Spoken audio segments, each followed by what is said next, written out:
الحمد لله نحمده ونستعينه ونستغفره ونؤمن به ونتوكل عليه ونعوذ بالله من شرور أنفسنا ومن سيئات أعمالنا من يهده الله فلا مضل له ومن يضلله فلا هادي له وأشهد أن لا إله إلا الله وحده لا شريك له وأشهد أن سيدنا وسندنا ونبينا ومولانا محمدا عبده ورسوله صلى الله تعالى عليه وعلى آله وأصحابه وبارك وسلم تسليما كثيرا أما بعد فأعوذ بالله من الشيطان الرجيم بسم الله الرحمن الرحيم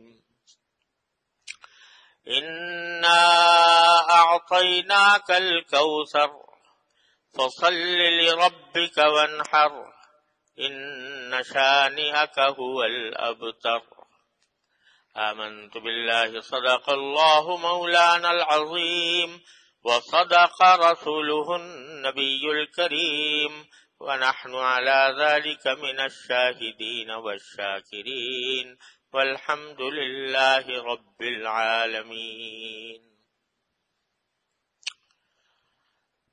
بزرگان محترم اور برادران عزیز،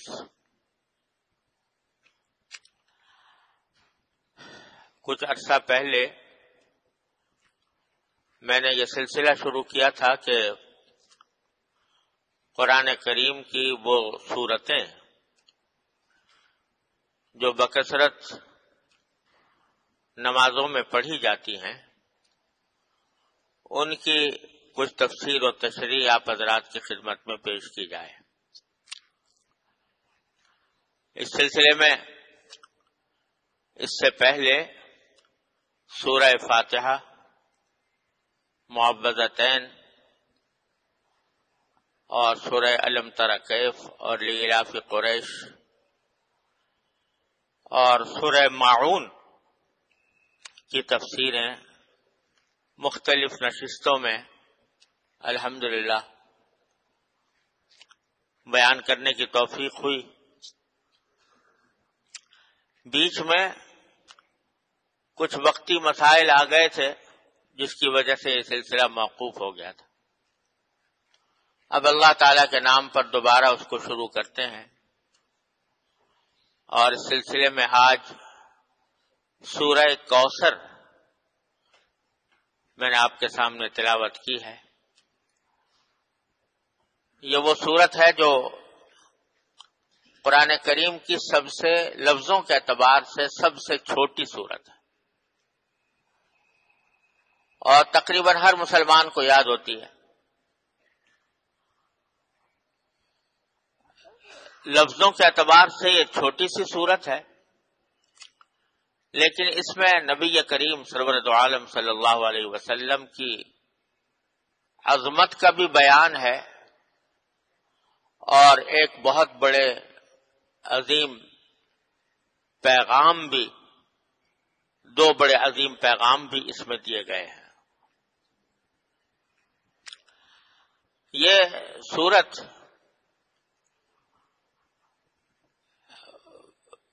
ایک واقعے کے پس منظر میں نازل ہوئی، جس کا شان نزول یہ ہے کہ جب نبی کریم سرور دو عالم صلی اللہ علیہ وسلم کا نکاح حضرت خدیجہ الکبریٰ رضی اللہ تعالی عنہا سے ہوا تو ان سے آپ کی 4 صاحبزادیاں پیدا ہوئی، اور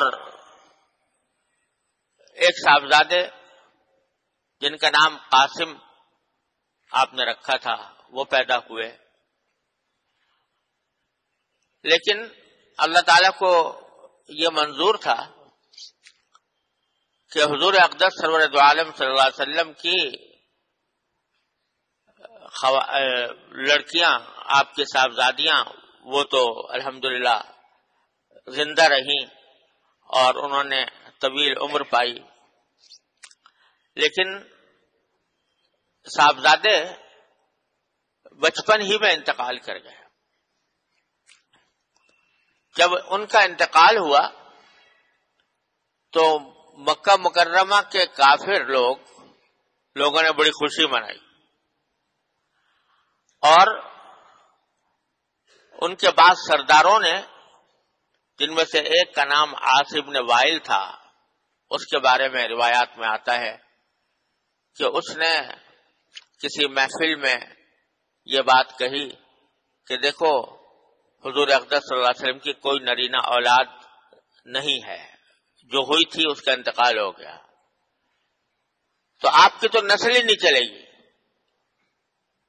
آپ کی تو نسل ہی نہیں چلے گی، اور کوئی جب بیٹا نہیں ہے تو آپ کے بعد کوئی آپ کی کا نام لینے والا بھی والعیاذ باللہ باقی نہیں رہے گا، اور آپ کے بعد آپ کی تحریک اور آپ کا دین معاذ اللہ خود بخود ختم ہو جائے گا۔ یہ اس نے ایک محفل میں یہ بات کہی، اور چونکہ اہل عرب کے ہاں صورت یہ تھی کہ کسی شخص کے بیٹا ہو تو بڑی خوش نصیبی سمجھتے تھے اور کہتے تھے اس کی نسل اس سے چلے گی، بیٹی ہو تو بیٹی کو برا سمجھتے تھے، عار سمجھتے تھے، اور سمجھتے تھے کہ یہ قرآن کریم میں ہے کہ اگر کسی کے یہاں بیٹی پیدا ہو جاتی تھی تو وہ لوگوں سے منہ چھپاتا پھرتا تھا اور یہ کہتا تھا کہ میں کیا کروں کہ میرے ہاں بیٹی پیدا ہو گئی ہے، اسی واسطے بیٹیوں کو زندہ دفن کر دیا کرتے تھے بعض قبیلے۔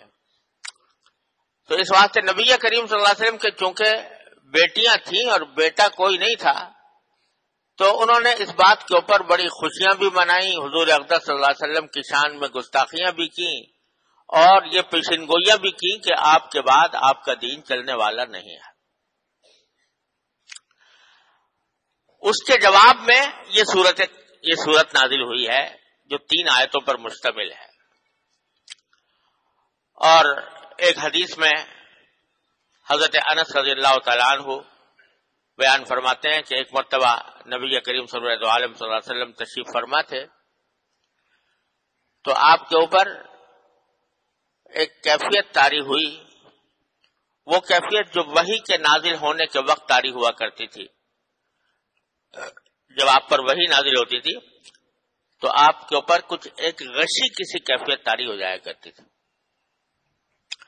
تو وہ کیفیت آپ پر طاری ہوئی، اور جب آپ سے وہ کیفیت دور ہوئی تو آپ نے تبسم فرمایا، مسکراتے ہوئے صحابہ کرام کو دیکھا۔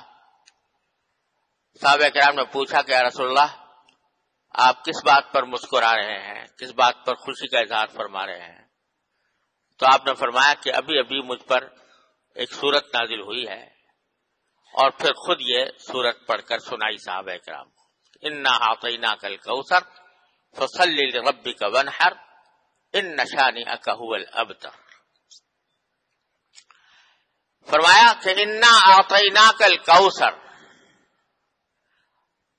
اے نبی صلی اللہ علیہ وسلم یقین جانو کہ ہم نے تمہیں کوثر عطا فرمائی ہے۔ فصل لربک وانحر، لہذا تم اپنے پروردگار کے لیے نماز پڑھتے رہو اور قربانی کرتے رہو۔ ان شانئک هو الابتر، یقین جانو کہ تمہارا دشمن ہی ابتر ہے، یعنی وہ ایسا ہے کہ اس کی نسل نہیں چلے گی، اس کا ذکر نہیں چلے گا۔ وہ جو کہہ رہا ہے کہ حضور اقدس صلی اللہ علیہ وسلم کی نسل نہیں چلے گی، تو حقیقت میں وہ دشمن ایسا ہے کہ اس کی نسل نہیں چلے گی۔ آپ کو تو ہم نے کوثر عطا فرمائی، اسی لیے اس سورت کا نام سورت الکوثر ہے۔ کوثر کے معنی کیا ہے؟ کوثر کے لفظی معنی عربی زبان میں ہے بہت بھلائی، خیر کثیر، بہت بھلائی. آپ کو ہم نے بہت بھلائیاں عطا فرمائی، لفظی معنی یہ ہوا ہے. اور خود اس حدیث میں جو میں نے ابھی آپ کے سامنے عرض کی کہ حضور اقدس صلی اللہ علیہ وسلم پر جب سورت نازل ہوئی تو آپ نے تبسم فرمایا تو صحابہ کرام نے پوچھا کہ رسول اللہ کوثر کیا، بلکہ آپ نے خود پوچھا صحابہ کرام سے، اتدرون مل کوثر، جانتے ہو کوثر کیا چیز ہے؟ پھر خود ہی اس کی تشریح فرمائی کہ کوثر جو ہے وہ ایک نہر ہے جنت میں، اور اسی نہر سے ایک حوض نکلی ہے جس کا نام کوثر ہے، اور اس کے اوپر اتنے برتن پیالے ہوں گے پینے کے لیے جتنے آسمان کے ستارے، عدد نجوم السماء، جتنے آسمان کے ستارے ہیں اتنے اس کے اوپر برتن رکھے ہوں گے پانی پینے کے لیے. اور دوسری احادیث میں رسول کریم صلی اللہ علیہ وسلم نے اس کے بارے میں یہ بھی فرمایا ہے کہ اس کا پانی اتنا شفاف اور اتنا میٹھا ہوگا کہ دنیا میں آج تک کسی نے ایسا پانی نہیں پیا، اور وہ اتنی خوبصورت حوض ہوگا کہ دنیا نے آج تک اس کی کوئی نظیر نہیں دیکھی. وہ اس سے مسلمانوں کو رسول کریم سرور عالم صلی اللہ علیہ وسلم پانی پلائیں گے، نہر کوثر، حوض کوثر. یہاں یہ سمجھ لیں کہ نہر تو ہے جنت میں، نہر کوثر، اور یہ حوض کوثر جو ہے یہ میدان حشر میں ہوگی. جب لوگ زندہ کیے جائیں گے اور سب کو میدان حشر میں جمع کیا جائے گا تو آپ سب لوگ جانتے ہوں گے کہ اس وقت افراتفری کا عالم ہوگا، نفسی نفسی کا عالم ہوگا، گرمی شدید ہوگی، بے انتہا لوگ گرمی کی وجہ سے پریشان ہوں گے، پسینے میں شرابور ہو رہے ہوں گے. اس حالت میں یہ حوض میدان حشر کے اندر نبی کریم سرور عالم صلی اللہ علیہ وسلم کو عطا فرمائی جائے گی، اور یہ حوض ایسی ہوگی کہ اس کے اوپر جنت سے 2 پرنالے گر رہے ہوں گے. جنت کی جو نہر کوثر ہے اس سے 2 پرنالے گر رہے ہوں گے جو اس حوض کو بھر رہے ہوں گے، اور نبی کریم سرور عالم صلی اللہ علیہ وسلم اس میں لوگوں کو، اپنی امت کے لوگوں کو وہاں سے پانی پلا رہے ہوں گے. فرمایا کہ انا اعطیناک الکوثر، یقین جانو ہم نے تو تمہیں کوثر عطا کی ہے. کیا مانا کہ کہنے والے بدبخت یہ کہہ رہے ہیں کہ آپ کے بعد آپ کا نام لینے والا کوئی نہیں رہے گا اور آپ کی نسل نہیں چلے گی. ارے آپ کی نسل تو اس طرح چلے گی اور آپ کے نام لیوا اس طرح دنیا میں زندہ رہیں گے کہ جب حوض کوثر پر آپ کھڑے ہوں گے تو ریلے کے ریلے آپ کے متبعین کے وہ آ رہے ہوں گے آپ سے پانی پینے کے لیے، اور آپ ان کو پانی پلا رہے ہوں گے، حوض کوثر سے پانی پلا رہے ہوں گے. انا اعطیناک الکوثر. اسی حدیث میں رسول کریم صلی اللہ علیہ وسلم یہ بھی ارشاد فرمایا کہ میری امت کے جو لوگ ہیں وہ اس سخت گرمی کے عالم میں حوض کوثر پر آئیں گے اور پانی پئیں گے، اور جو شخص ایک مرتبہ پانی پی لے گا تو اس کے بعد اس کو وہ شدید پیاس کی تکلیف کبھی نہیں ہوگی، وہ ایسا پانی ہوگا. لیکن فرمایا کہ کچھ لوگ اس پانی کی طرف اور حوض کوثر کی طرف آ رہے ہوں گے تو میں دیکھوں گا کہ فرشتے ان کو پیچھے ہٹا رہے ہیں کہ پیچھے ہٹ جاؤ، یہاں نہیں آؤ. حالانکہ دیکھنے میں وہ میری امت کے لوگ ہوں گے، تو میں ان سے فرشتوں سے کہوں گا کہ یہ تو میری امت کے لوگ ہیں، پھر ان کو آپ کیوں حوض کوثر سے ہٹا رہے ہیں؟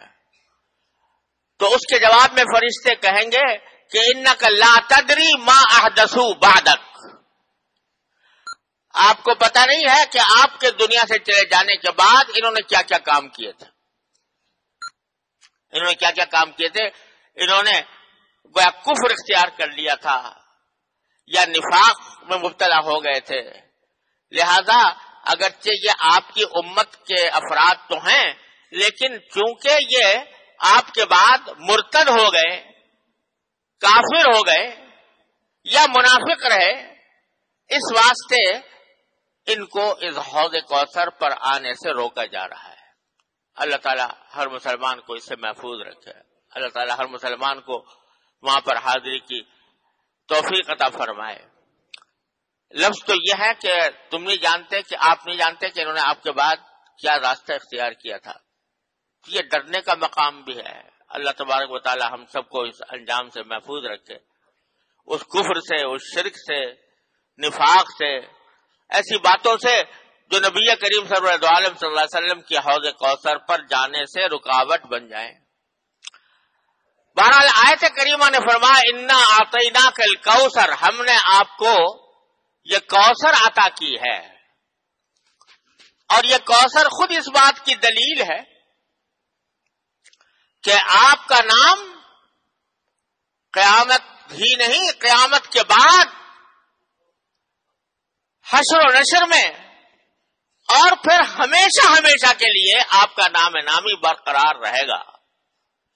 کہنے والے ہزار کہا کریں کہ آپ کے بعد آپ کا نام لیوا کوئی نہیں ہوگا، لیکن ہم بتا رہے ہیں کہ ہوگا. انا اعطیناک الکوثر. پھر فرمایا فصلی لربک وانحر، دوسری آیت، کہ چونکہ ہم نے آپ کو یہ نہر کوثر دی ہے، اور نہر کوثر کا لفظ تو کے معنی تو خاص نہر کے ہیں، لیکن جیسے میں نے عرض کیا کہ کوثر کے لفظی معنی بہت بھلائیاں، بے شمار بھلائیاں عطا کی ہیں. ایسی بھلائیاں کہ قیامت تک آنے والے آپ کی تعریف و توصیف اور آپ کے فضائل و کمالات کا تذکرہ کرتے ہی رہیں گے. فصلی لربک وانحر، لہذا اللہ تعالیٰ کی اس نعمت کے شکر کے طور پر آپ اپنے پروردگار کے لیے نماز پڑھیے، وانحر اور قربانی کیجیے. کیونکہ اللہ تبارک و تعالیٰ نے اتنی بڑی نعمت آپ کو عطا فرمائی ہے کہ نہر کوثر بھی دی اور خیر کثیر بھی دی، بے شمار بھلائیاں آپ کو عطا فرمائی. تو اس کے شکریہ کے طور پر اللہ تبارک و تعالیٰ کا شکر ادا کرنے کے لیے آپ نمازیں پڑھیے اپنے پروردگار کے لیے اور قربانی کیجیے. مقصد یہ ہے کہ اپنے آپ کو اللہ تعالیٰ کی عبادت میں مصروف کر لیجیے. دشمنوں کے کہنے کی پرواہ نہ کیجیے. دشمن جو زبان درازیاں کر رہے ہیں اس کی طرف دھیان نہ دیجیے. آپ تو اپنے کام میں لگے رہیے، اور وہ ہے اللہ تبارک و تعالیٰ کی عبادت. تو اس میں عبادتوں میں سب سے عظیم عبادت ہے نماز، لہذا نماز کا ذکر فرمایا. اور قربانی کا ذکر اس لیے فرمایا کہ کافر مشرک لوگ جو تھے وہ قربانیاں بتوں کے نام پر کیا کرتے تھے. قربانی تو وہ بھی کرتے تھے لیکن بتوں کے نام پر. یہ ہم بتوں کو خوش کرنے کے لیے لات کو، عزا کو، حبل کو، منات کو، جو انہوں نے اپنے اپنے بت بنا رکھے تھے، طرح طرح کے نام ان کے رکھے ہوئے تھے، ان کے نام پر قربانیاں کیا کرتے تھے. تو نبی کریم صلی اللہ علیہ وسلم کو تعلیم دی گئی کہ آپ اپنے پروردگار کے لیے، اللہ کے لیے قربانی کیجئے، تاکہ ان بت پرستوں کے غلط طریقے کے بجائے صحیح طریقہ آپ دنیا کے سامنے پیش کریں کہ قربانی تو بے شک برحق ہے، لیکن قربانی وہ اللہ کے لیے ہونی چاہیے. اسی لیے یہ سنت قرار دیا گیا ہے کہ جب آدمی قربانی کرے تو یہ کہے کہ ان صلاتی و نسکی و محیایا و مماتی للہ رب العالمین، میری نماز بھی اللہ کے لیے، میری قربانی بھی اللہ کے لیے، میرا جینا اور میرا مرنا بھی اللہ کے لیے، رب العالمین کے لیے ہے. تو دو باتیں اس آیت سے معلوم ہوئی، ایک تو یہ کہ جو بھی عبادت انسان کرے اس میں اللہ کے لیے، وہ اللہ کے لیے کرے، اپنے پروردگار کی کو راضی کرنے کے لیے کرے، اس میں دکھاوا نہ ہو، اس میں نام و نمود نہ ہو، اس میں ریاکاری نہ ہو، اللہ تبارک و تعالی کے لیے خالصتاً اللہ کو راضی کرنے کے لیے کرے۔ تھوڑا سا عمل ہو، چھوٹا سا عمل ہو، لیکن اخلاص کے ساتھ ہو، اللہ تبارک و تعالیٰ کی رضامند جوئی کے لیے ہو، تو چھوٹا سا عمل بھی بڑا کارآمد ہے، اللہ تعالیٰ کے یہاں اس کی بڑی قیمت ہے۔ اور بڑا عمل ہو دیکھنے میں، لیکن اللہ کے لیے نہ ہو، دکھاوا مقصود ہو، نام و نمود مقصود ہو، شہرت حاصل کرنا مقصود ہو، یا دنیا کا کوئی اور مقصد پیش نظر ہو، تو اس بڑے سے بڑے عمل کی بھی اللہ تعالیٰ کے ہاں کوئی قیمت نہیں۔ یہ بات نماز میں بھی ہے، یہ بات قربانی میں بھی ہے۔ قربانی میں کوئی آدمی اپنی استطاعت کے مطابق چھوٹا سا جانور قربان کر دیتا ہے، سستا تھا، لیکن اللہ تبارک و تعالیٰ کے پیش نظر اللہ کے سوا کسی اور کو راضی کرنا نہیں ہے، تو وہ چھوٹا سا جانور اللہ تبارک و تعالیٰ کے ہاں بڑی قیمت رکھتا ہے۔ اور لاکھوں روپے کا جانور خرید لیا اور پیش نظر یہ ہے کہ دنیا واہ واہ کرے کہ بھی بڑا شاندار جانور لے کر آئے اور بڑا شاندار جانور قربان کیا ہے، تو اللہ بچائے اگر نام و نمود مقصود ہو تو وہ لاکھوں روپے کی قربانی بھی اکارت ہے، بیکار ہے، اس کا کوئی فائدہ نہیں۔ تو ایک بات تو یہ فرمائی کہ نماز ہو یا قربانی ہو، فصلی لربک، اپنے پروردگار کے لیے کرو جو کچھ کرنا ہے، دنیا داری کے لیے نہیں کرو۔ اور دوسری بات یہ فرمائی، دوسرا اشارہ اس میں یہ ہے، یہ جو فرمایا فصلی لربک، کیونکہ ہم نے آپ کو کوثر عطا فرمائی ہے لہذا نماز پڑھو۔ یہ تعلیم دی جا رہی ہے کہ جب انسان کو کوئی نعمت حاصل ہو اللہ تبارک و تعالیٰ کی طرف سے، کوئی بڑی نعمت خاص طور پر حاصل ہو، تو اس کا شکریہ صرف زبان ہی سے نہیں بلکہ عمل سے بھی ہونا چاہیے۔ زبان سے تو چھوٹے سا ہر وقت، کوئی وقت ایسا نہیں ہے جس پر اللہ تبارک و تعالیٰ کی کوئی نہ کوئی نعمت انسان کی طرف متوجہ نہ ہو۔ ہم زندہ بیٹھے ہیں، یہی نعمت ہے۔ ہم صحت مند ہیں، اللہ تعالیٰ کا شکر ہے، کوئی بیماری نہیں ہے، یہ نعمت ہے۔ آنکھیں کام کر رہی ہیں، یہ نعمت ہے۔ کان کام کر رہے ہیں، نعمت ہے۔ زبان کام کر رہی ہے، نعمت ہے۔ اس سب چیزوں پر شکر ادا کرتے، زبان سے بھی کرتے رہو، اللہم لک الحمد لک الشکر، اللہم لک الحمد لک الشکر۔ لیکن جب کوئی بڑی نعمت حاصل ہو تو پھر اس کا شکر یہ ہے کہ اللہ تبارک و تعالیٰ کے لیے نماز پڑھو، شکرانے کے طور پر۔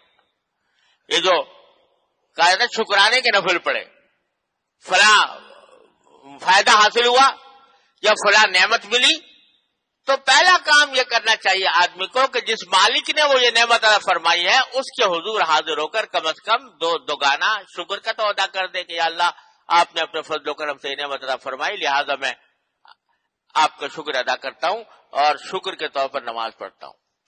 تو شکرانے کی نماز جو ہے یہ بھی ایک بڑی عبادت ہے، اور جس نعمت پر شکرانے کی نماز پڑھی جائے امید یہ ہے کہ انشاءاللہ اللہ تعالیٰ اس نعمت میں اور اضافہ فرمائیں گے۔ لئن شکرتم لأزیدنکم، اگر تم شکر ادا کرو گے تو میں تمہاری نعمتوں میں اور اضافہ کروں گا۔ شکر گزار بنو، اور شکر گزار بننے کا ایک بہترین طریقہ یہ ہے کہ جب کوئی بڑا فائدہ حاصل ہو، بڑی نعمت حاصل ہو، تو اللہ تعالیٰ کے سامنے نماز پڑھو۔ تو دوسرا اس آیت میں سبق یہ ملا کہ ہر نعمت پر، اچھی بڑی نعمت پر اللہ تعالیٰ کا شکر ادا کرنا چاہیے، اور شکر ادا کرنے کا سب سے بڑا طریقہ اللہ تعالیٰ کے حضور کوئی عبادت انجام دینا ہے، جس میں نماز سب سے اعلیٰ درجے کی عبادت ہے۔ پھر آخر میں فرمایا کہ ان شانئک ھو الابتر، آپ تو اپنے کام میں مشغول رہیے، اللہ تعالیٰ کی عبادت میں مشغول رہیے۔ یہ جو کہنے والے کہہ رہے ہیں، آپ کا دشمن جو کہہ رہا ہے کہ آپ معاذ اللہ ابتر ہیں. ابتر کے معنی وہ جس کی نسل نہ چلے آگے. تو آپ کی نسل تو ایسی چلے گی جو دنیا میں کسی کی نسل اس طرح نہیں چلی ہوگی. اب تمہارا جو آپ کا جو دشمن ہے جو یہ بات کہہ رہا ہے وہ ایسا مقتول نسل ہے, اس کی نسل اس طرح ختم ہو جائے گی کہ اس کا کوئی نام لینے والا بھی باقی نہیں رہے گا. اب دیکھ لو کہ نبی کریم سرور عالم صلی اللہ علیہ وسلم کی نسل تو اللہ تعالی نے اس طرح چلائی کہ نسبی نسل بھی چلی, اگرچہ بیٹیوں کے ذریعے چلی. اور آج صورتحال یہ ہے کہ جو بیٹیوں کے اولاد میں آنے والے وہ سارے مسلمانوں کے درمیان سادات کہلاتے ہیں, سید کہلاتے ہیں. سید کی کیا معنی؟ سردار. سادات میں سے ساری مسلم دنیا ان کی عزت کرتی ہے اور ان کو ایک مقام دیتی ہے کہ یہ سید ہیں, یہ اشراف میں سے ہیں, یہ سرکار دو عالم صلی اللہ علیہ وسلم کی اولاد میں سے ہیں, لہذا ان کا احترام کیا جاتا ہے, ان کی عزت کی جاتی ہے, ان کو سر پر بٹھایا جاتا ہے, ان کا نام ہی سید رکھ دیا گیا ہے. نسبی نسل تو اس طرح چلی. اور روحانی نسل یہ ساری امت مسلمہ, یہ روحانی وہ نسل اس طرح چلی ہے کہ دنیا میں کسی بھی پیغمبر, کسی بھی قائد, کسی بھی لیڈر اور کسی بھی رہنما کے اتنے متبعین نہیں ہوئے جتنے سرکار دو عالم محمد مصطفیٰ صلی اللہ علیہ وسلم کے ہوئے. آج پورا روئے زمین پر کوئی گوشہ ایسا نہیں ہے جو اشہد ان محمد رسول اللہ کی صداؤں سے نہ گونج رہا ہو. اور 24 گھنٹے میں کوئی لمحہ ایسا نہیں ہے جہاں روئے زمین پر کہیں نہ کہیں اشہد ان محمد رسول اللہ کی صدا بلند نہ ہو رہی ہو. 24 گھنٹے میں کوئی لمحہ ایسا نہیں ہے. اس وقت بھی کہیں نہ کہیں اذان ہو رہی ہوگی, کہیں فجر کی, کہیں ظہر کی, کہیں عصر کی, کہیں مغرب کی, کہیں عشاء کی. روئے زمین پر ہر وقت ایک نیا وقت داخل ہوتا رہتا ہے نماز کا, اور اس میں اذان ہوتی رہتی ہے. تو کوئی لمحہ ایسا نہیں ہے جس میں سرکار دو عالم صلی اللہ علیہ وسلم کی عظمت اور تقدیس کے ترانے نہ گائے جا رہے ہوں, اور جس میں سرکار دو عالم صلی اللہ علیہ وسلم کی عظمت کا بیان نہ ہو رہا ہو. یہ اللہ تبارک و تعالی نے نبی کریم صلی اللہ علیہ وسلم کو یہ مقام عطا فرمایا جو اس کائنات میں کسی مخلوق کو میسر نہیں ہوا. تو کہنے والے ہزار کہا کریں, گستاخیاں کیا کریں, معاذ اللہ اپنی زبانیں خراب کیا کریں, اپنی عاقبت خراب کیا کریں, لیکن اللہ تبارک و تعالی نے آپ کو وہ مقام بخشا ہے کہ رہتی دنیا تک, بلکہ دنیا کے بعد بھی آپ کا تذکرہ, آپ کی تعریفیں, آپ کا کہ عظمت و تقدیس کا بیان جاری رہے گا. ان نشانی حق, اور یہ جو ہے ان کا کوئی نام لیوا بھی نہیں ہو. آج اتنے سارے لوگ بیٹھے, جس شخص نے یہ بات کہی تھی اس کا نام عاص ابن وائل تھا, لیکن اتنے لوگوں میں کتنے لوگ جانتے ہوں کہ عاص ابن وائل کون تھا؟